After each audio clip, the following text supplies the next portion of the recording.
September 1914. The Western Front was collapsing faster than anyone had predicted.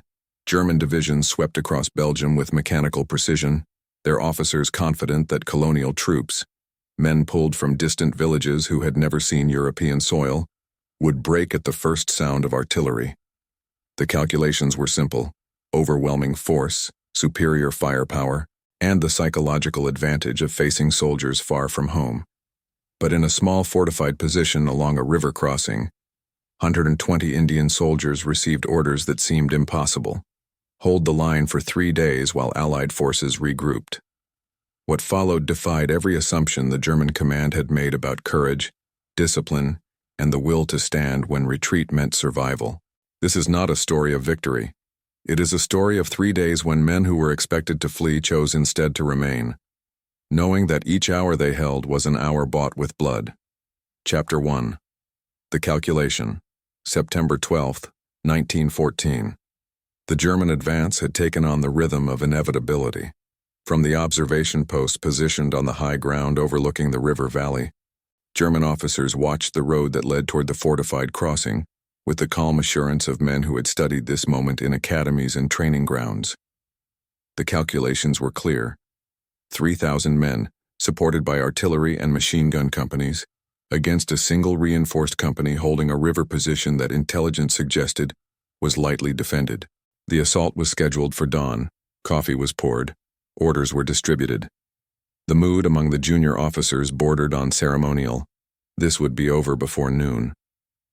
The river itself was narrow but deep, its current swift enough to make fording dangerous without proper engineering support. A stone bridge, old and solid, represented the only reliable crossing point for miles in either direction. Whoever controlled that bridge controlled the movement of troops and supplies through this sector of the front. British command understood this. So did the Germans. What neither fully grasped yet was that the men now digging positions around that bridge, Sikh and Punjabi soldiers of the British Indian Army, had been preparing not for a delaying action, but for something closer to a last stand. The Indian Company had arrived 3 days earlier, exhausted from forced marches and already depleted by skirmishes during the long retreat. Their British officers had been killed or separated during earlier engagements. A young Subedar, a non-commissioned officer whose name would never appear in official reports, had assumed command. He spoke 3 languages and understood one truth with absolute clarity: if they abandoned this position, the German advance would continue unopened through the gap, and thousands of Allied soldiers withdrawing to the south would be cut off and surrounded. The order from headquarters was explicit: hold for 72 hours. After that, reinforcements would arrive, or the bridge would be destroyed, or the position would become irrelevant because the entire front would have collapsed. Before we continue, subscribe and turn on the bell. Here we tell real, untold stories of World War II, stories of sacrifice, courage, and the moments when ordinary men faced impossible choices that history almost forgot. The German reconnaissance had been thorough, but incomplete. Aerial observation confirmed a fortified position, but underestimated both its depth and the determination of its defenders. Intelligence reports described colonial troops, men who, in the racial calculus of 1914 European military thinking, were considered auxiliaries, useful for garrison duty but unreliable under sustained pressure. The assumption was that a concentrated artillery barrage followed by infantry assault would produce surrender or collapse within hours. No provision was made for extended siege operations. The assault plan called for 3 waves: artillery to suppress defensive positions, infantry to secure the bridge approaches, and engineers to ensure the structure remained intact for German use. What the German planners did not account for, could not account for given their assumptions, was that these soldiers had traveled 6,000 miles not to flee, but to prove something that could not be articulated in the language of orders or tactics. They had come from villages where military service was tradition and honor, where the choice to stand or retreat carried weight beyond the calculation of survival. The Subedar walked the defensive line that evening, speaking quietly to each section, checking ammunition counts and reassuring men who understood perfectly well what 72 hours meant when facing 3,000. The night before the assault, German sentries reported hearing singing from the Indian positions. Not defiant war songs, but something quieter. Prayers recited in Punjabi, hymns that carried across the river in the darkness. Some German soldiers, veterans of colonial campaigns in Africa, recognized the sound. Others dismissed it as the nervous ritual of men facing their first real battle. A few officers noted it in their journals with a kind of anthropological curiosity. None understood that what they were hearing was not fear, but preparation, the methodical spiritual accounting of men who had chosen their ground and intended to hold it regardless of cost. At 4:47 a.m. on September 13th, the German artillery opened fire. The bridge shook, the earth around the defensive positions erupted. And in the growing light of dawn, 3,000 men began their advance toward a crossing they expected to take before breakfast. The first wave reached within 200 meters of the bridge before the concentrated rifle fire from the Indian positions forced them to ground. Officers shouted orders. Whistles blew. The assault continued, but the bridge did not fall. Not in the first hour, not by noon. And as the sun climbed higher, German confidence began its slow transformation into disbelief. Chapter 2. The Line. The first German assault broke against the Indian defensive positions like water against stone, violent, insistent, and ultimately unable to advance. By mid-morning of the first day, the initial calculation had failed. The colonial troops who were supposed to break had instead held, their rifle fire disciplined and devastatingly accurate. German casualties mounted, officers regrouped. New orders were issued. The artillery barrage intensified, but the defenders had dug deeper than reconnaissance suggested, their positions reinforced with whatever materials the desperate retreat had left behind: timbers, sandbags, even sections of destroyed wagons converted into firing platforms. The Subedar moved constantly along the defensive line, never staying in one position long enough for German snipers to target him effectively. He carried no rifle himself. His role was coordination, communication, and the maintenance of will. Each section of the defense had been assigned specific firing lanes, overlapping fields of fire that turned the approaches to the bridge into killing zones. Ammunition was already a concern. The company had arrived with standard loads, sufficient for a normal engagement but wholly inadequate for sustained defensive combat against superior numbers. Rationing began immediately. Every shot had to count. Suppressive fire was forbidden. Only aimed shots at visible targets. The discipline required for this kind of warfare, the patience to wait while artillery hammered positions, the restraint to hold fire until the enemy was close enough that missing became impossible, separated trained soldiers from desperate men with guns. By afternoon, the pattern of the siege had established itself. German artillery would bombard the positions for 30 to 40 minutes, attempting to suppress defensive fire and destroy fortifications. Then infantry would advance in waves, using whatever cover the terrain provided: irrigation ditches, stands of trees, the rubble of a destroyed farmhouse. The Indian defenders would wait, invisible behind their parapets, until the advancing infantry crossed invisible lines, marked by ranging shots fired earlier. Then the rifle fire would begin, precise and measured, forcing the assault to ground or back entirely. The wounded would crawl or be dragged to rear positions. German officers would regroup, and the pattern would repeat. The psychological weight of this kind of combat pressed differently on attackers and defenders. For the Germans, each failed assault raised questions that tactical doctrine struggled to answer. How could a numerically inferior force, lacking artillery support, surrounded and cut off, continue to resist? Why hadn't morale collapsed? Where were the white flags, the mass surrenders that colonial troops were supposed to offer when faced with hopeless situations? The answers didn't fit the assumptions that had guided the assault plan. Some officers began suggesting they bypass the position entirely, but higher command insisted the bridge was strategically necessary, and more importantly, leaving an enemy position intact in the rear violated every principle of German military doctrine. The assault would continue. For the defenders, the calculation was simpler but more brutal. They knew reinforcements were unlikely. They knew their ammunition was finite. They knew that every hour they held was an hour their comrades elsewhere were using to withdraw, regroup, establish new defensive lines. The mathematics of sacrifice had a clarity that made certain decisions easier. A machine gun team running low on ammunition requested permission to use their remaining belts in a single concentrated burst, providing covering fire for other positions to redistribute their own supplies. Permission was granted. The burst lasted 40 seconds. The machine gun crew didn't survive the German response, but 3 other sections received enough ammunition to continue fighting. As evening approached on the first day, the German command reassessed. Frontal assaults had failed. The defensive position was stronger than intelligence had suggested, the soldiers more disciplined than racial prejudice had predicted. New tactics were required. Night operations were planned.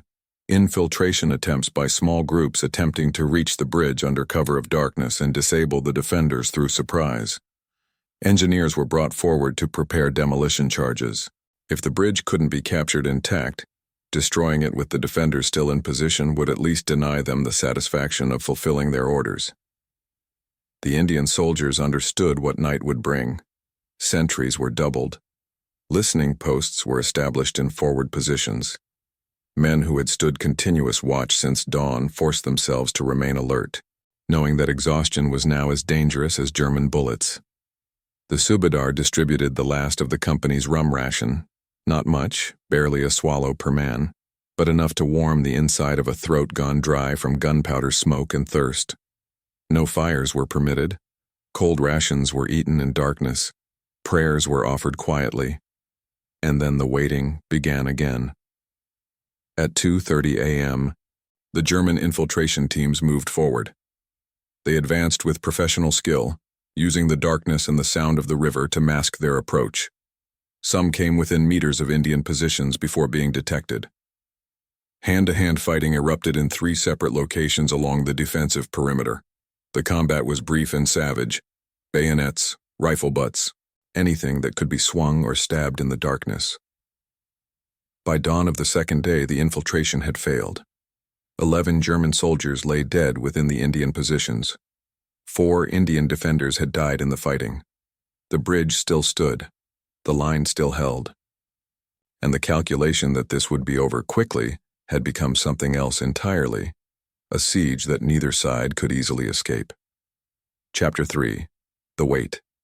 September 14th, 1914. The second day began not with artillery, but with silence. German command had spent the night revising their assessment, and the new plan required patience. Rather than waste ammunition on positions that had proven resilient to bombardment, the strategy shifted toward attrition.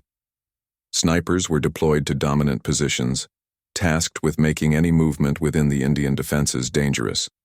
Supply lines, already non-existent for the defenders, would be the primary target. No water, no ammunition resupply, no reinforcements. The calculation was simple. Let thirst and exhaustion accomplish what direct assault had not. The Indian defenders understood immediately what the silence meant. The Subedar assembled his section leaders in the relative shelter of the main defensive position, a reinforced dugout that had survived 2 days of intermittent shelling. The inventory was conducted without optimism. Ammunition, enough for perhaps 6 more sustained engagements, assuming strict fire discipline continued. Water.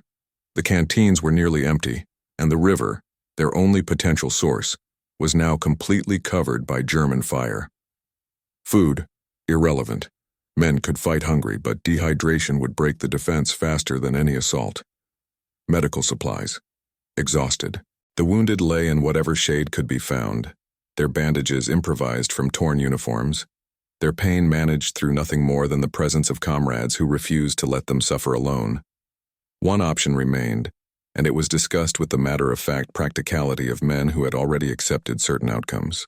A volunteer team could attempt to reach the river under cover of darkness, fill whatever containers they could carry, and return before dawn. The odds of success were minimal. German positions overlooked the riverbank. Flares could be deployed at any moment. The attempt would likely result in the death of everyone involved, and yet without water, the defense would collapse by noon of the third day regardless. The Subedar asked for volunteers. Every man present stepped forward. He selected 3, not the youngest, who might have families waiting, and not the wounded, who had already given enough.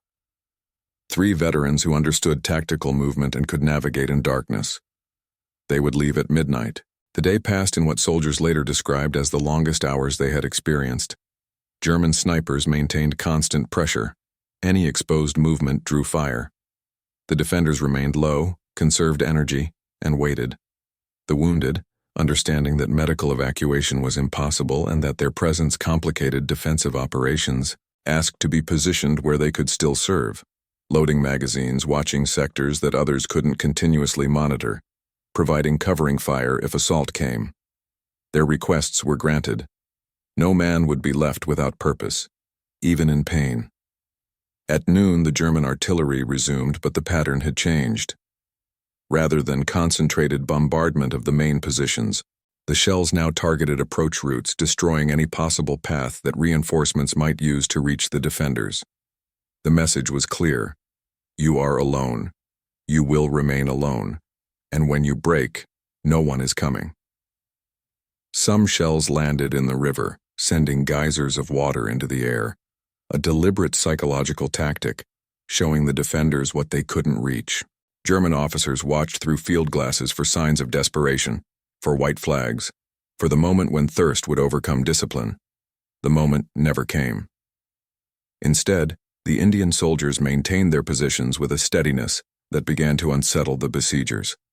German soldiers, close enough now to see individual defenders during lulls in the fighting, reported something unexpected. The enemy wasn't collapsing, wasn't showing the panic or disorder that should accompany their situation. They were still disciplined, still following orders, still holding fire until targets presented themselves clearly. Young German conscripts experiencing their first sustained combat began to question why these men, who could have withdrawn during the first night, who could have surrendered with honor given their impossible situation, were choosing to remain. Some officers stopped describing the defenders as colonial auxiliaries and began using different terms. Stubborn, professional, dangerous. As evening approached, the Subedar gathered his men one final time. Tomorrow was the 3rd day, the deadline. If they held until dawn of September 16th, they would have fulfilled their orders. What happened after that was unclear. The likelihood of reinforcements remained minimal. The likelihood of survival, even if they held, was not discussed. What he told them instead was simpler. They had been asked to hold for 3 days. They would hold for 3 days, not because headquarters would know, not because history would remember, but because they had said they would, and a man's word was measured not in victory, but in whether he kept it when keeping it cost everything. Now tell us in the comments where you're watching from, and how far these forgotten wartime stories have reached. Your voice helps keep memory alive. At midnight, the 3 volunteers slipped over the defensive perimeter and moved toward the river. The darkness was absolute. They crawled the final 100 meters, moving with the patience of men who understood that speed meant death. They reached the riverbank, filled canteens, water bottles, even helmets. German flares burst overhead. Machine gun fire tore through the darkness. 2 men made it back to the defensive line, carrying enough water for perhaps 12 hours. The 3rd volunteer's body remained by the river, still holding a filled canteen, his final act complete, even as his life ended. Chapter 4. The Breaking Point, September 15, 1914. The 3rd day arrived without ceremony. Dawn broke over positions that had become tombs and fortresses simultaneously, places where men lived in conditions that barely qualified as survival, yet continued to function as a cohesive military unit. The water brought back during the night had been distributed with brutal fairness, enough for each man to wet his throat, not enough to satisfy thirst. The wounded received slightly more. The dead, now 11, had been laid together in the deepest part of the dugout system, covered with whatever fabric could be spared. No time existed for proper rites. No prayers could be offered that hadn't already been spoken 100 times. The living focused on the single task that remained, lasting until nightfall. German command had reached a decision during the night. The bridge position had become symbolically important beyond its tactical value. 3 days of failed assaults against an inferior force had implications for morale, for the perception of German military effectiveness, for the assumptions that guided strategic planning across the entire front. The assault scheduled for dawn would be overwhelming.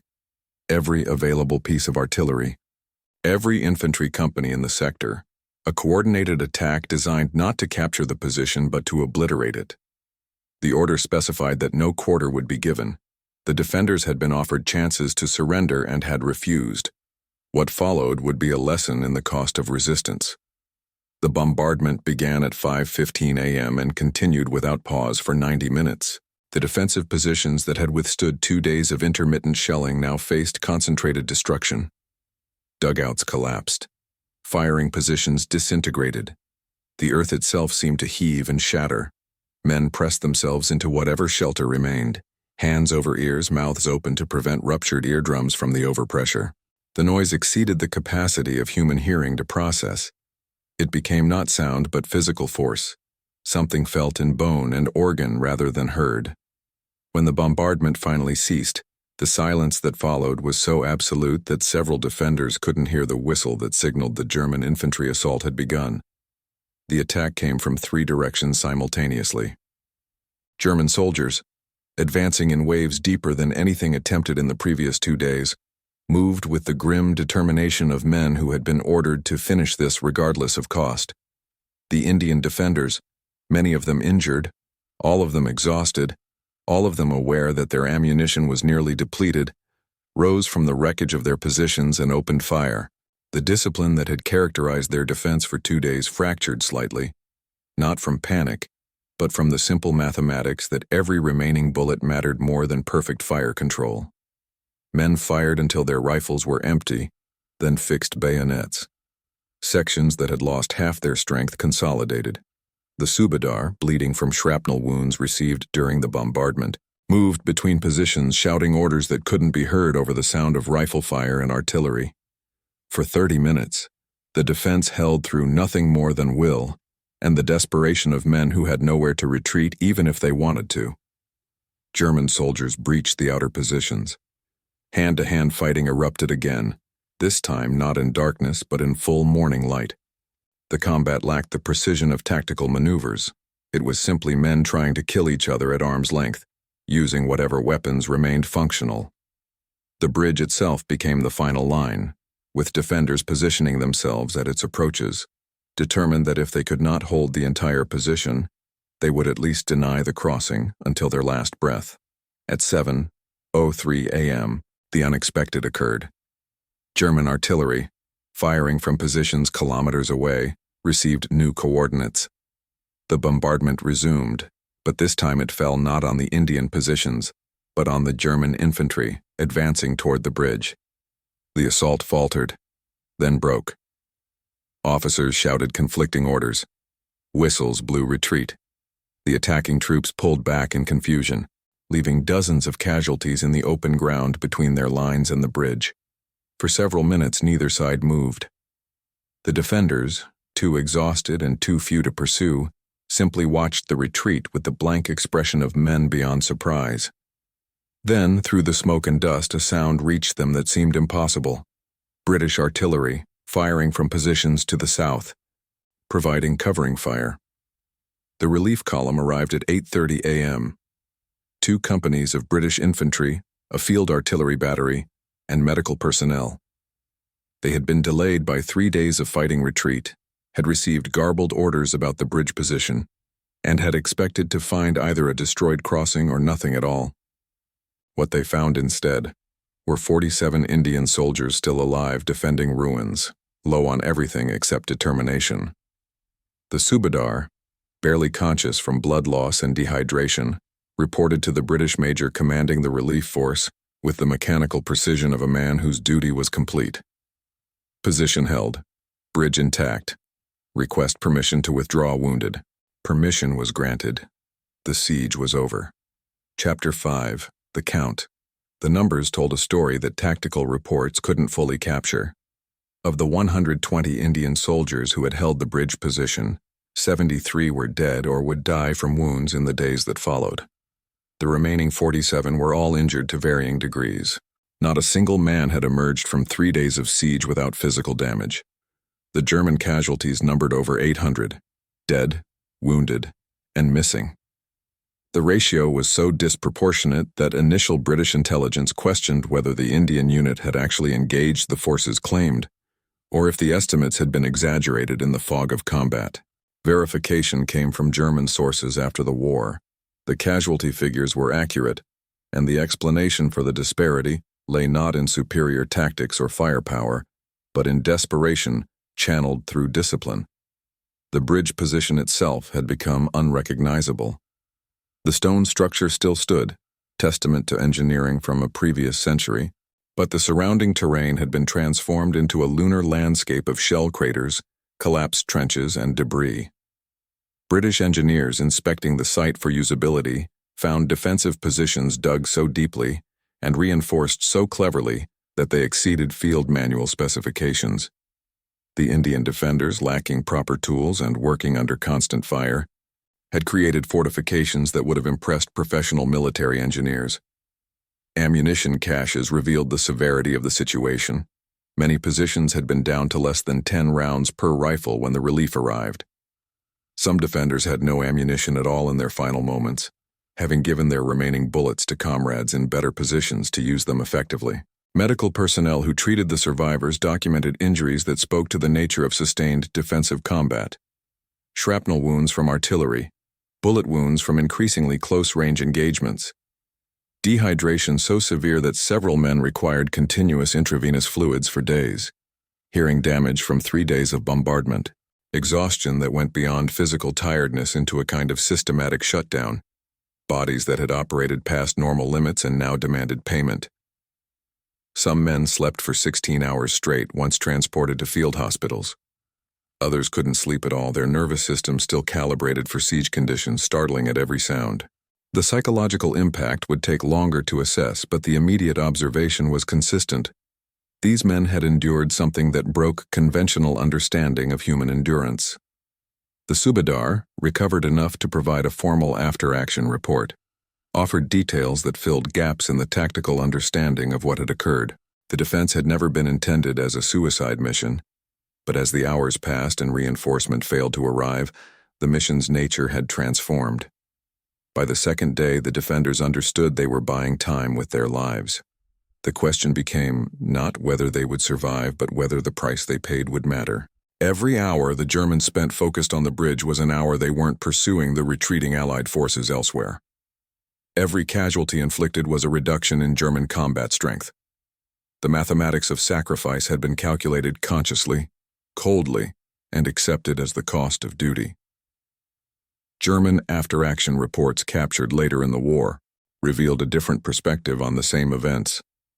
The unexpected resistance at the bridge had forced a reallocation of resources, delayed the advance by crucial days, and more importantly, shattered assumptions about colonial troops that had guided operational planning. German military doctrine had categorized non-European soldiers as second-tier forces, useful primarily for garrison duty and labor. The bridge siege forced a recalibration. Subsequent engagements involving Indian units were approached with greater caution, more thorough planning, and a recognition that courage and discipline were not racially determined. The tactical lesson was expensive. Over 800 casualties to learn that assumptions were not intelligence. The strategic impact extended beyond the immediate sector. The 3-day delay allowed Allied forces to establish defensive positions that might otherwise have been overrun. Supply lines were secured. Artillery was repositioned. Reserves were brought forward. Military historians would later argue about the exact significance, whether the bridge defense had altered the course of the campaign or merely delayed inevitable German success. But such arguments missed the point that mattered to the men who had been there. They had been given an impossible task. They had held. The outcome they achieved wasn't victory in any conventional sense, but it was the completion of duty under circumstances where most military theories predicted collapse. By late afternoon of September 15th, the surviving defenders had been evacuated. The bridge position was now held by fresh British troops, artillery positioned to defend against any German attempt to resume the assault. The Indian soldiers, those who could walk, looked back at the place they had held as the trucks carried them toward field hospitals. The view was of smoke still rising, of ground torn and broken, of a stone bridge standing intact against a background of destruction. They didn't speak. Some because injury prevented it, some because exhaustion had taken even the energy for words, and some because there was nothing left to say that the 3 days hadn't already communicated more clearly than language allowed. Chapter 6. What Remained. The bridge stood for another 4 years of war, changing hands twice more before the armistice. By 1918, the stone structure that had been the focus of 3 days of siege had been damaged by subsequent fighting, repaired by engineers from multiple armies, and finally abandoned as the front shifted elsewhere. After the war, local farmers reclaimed the surrounding land, filling in shell craters and clearing debris. Within a decade, the only evidence that anything significant had occurred there was the stone bridge itself, and stones don't remember. The official record treated the siege with the bureaucratic efficiency that characterized military documentation. The action appeared in reports as a successful defensive engagement, noted primarily for the casualty ratios and the tactical delay it produced. The Subedar received a medal, presented in a brief ceremony at a base hospital. He accepted it with the same composure he had shown during the siege, then asked permission to return to his unit. Permission was denied. His wounds required additional recovery time. Several other defenders received commendations. The majority received nothing except survival and the knowledge that they had done what was asked when asked. The German soldiers who had participated in the assault returned to their units, those who survived. Some were redeployed to other sectors of the Western Front. Some were sent east when the war expanded. A few wrote letters home describing the bridge engagement, expressing frustration that such a minor position had cost so much. One German officer's diary, discovered decades later in an archive, contained a passage dated September 16, 1914. "We learned today that bravery is not a European virtue. The men who held that bridge should not have been able to hold it. That they did means our assumptions about who can fight and who cannot are wrong. This changes things, though I'm not sure anyone wants to admit it." The survivors scattered according to the rhythms of military service. Some returned to combat in other theaters. Some were deemed unfit for further frontline duty and assigned to training or logistics roles. Some died in subsequent battles, their names added to casualty lists that by 1918 had grown so long that individual deaths lost the power to shock. A few survived the entire war and returned to India, where they discovered that their service was viewed through the complicated lens of colonial politics. They were simultaneously heroes of the empire and reminders of imperial exploitation. The nuance of their experience, that they had fought not from coercion, but from the complex mixture of tradition, honor, and personal choice, was often lost in broader political narratives. The bridge itself became briefly a minor pilgrimage site. Veterans from both sides would occasionally visit in the years between wars, standing on the structure and trying to reconcile the quiet landscape with their memories of noise and death. Some brought families, some came alone. Conversations were rare. What could be said? The ground had been contested, blood had been shed, and the reasons that had seemed overwhelming in 1914 now seemed distant and increasingly difficult to articulate. The bridge stood. That was all that remained certain. By the Second World War, the bridge had lost even its commemorative significance. New battles, new casualties, new sieges eclipsed the memory of 3 days in 1914 when 120 men had held against 3,000. The younger generation of soldiers, asked if they knew the history of the bridge they were crossing, would shrug. War had too many bridges, too many sieges, too many last stands to remember them all. The names of the dead, carefully recorded in regimental histories, became simply names, divorced from the faces, the voices, the specific moments when each man fell. History preserved facts but lost texture. The siege became a statistic. In 1947, when India gained independence, some effort was made to reclaim the stories of Indian soldiers who had served in European wars. The bridge siege was rediscovered by historians interested in demonstrating the contributions that had been overlooked or deliberately minimized by colonial narratives. Books were written, memorial services were held. The surviving veterans, now elderly, were interviewed. Some spoke willingly, others declined, explaining that what they had experienced wasn't something that translated well into words. The youngest veteran, interviewed in the 1960s, was asked what he remembered most about the 3 days. He thought for a long time, then answered, "The taste of the water we brought back from the river that last night. We thought it would taste like salvation. It just tasted like river water. Muddy, cold, but it was enough." If this story has moved you, leave a like. It helps others discover how humanity can survive even inside the walls of captivity. The bridge was finally demolished in 1973 to make way for a modern road. The stone was repurposed for other construction projects in the region. No marker was placed to indicate what had occurred there 59 years earlier. By then, the last of the defenders had died. The memory of 3 days when impossible orders were followed existed only in documents, archived photographs, and the fading recollection of a few historians who studied forgotten battles. The siege had happened. Men had fought and died. And then time, which destroys even stone eventually, did what enemy fire could not.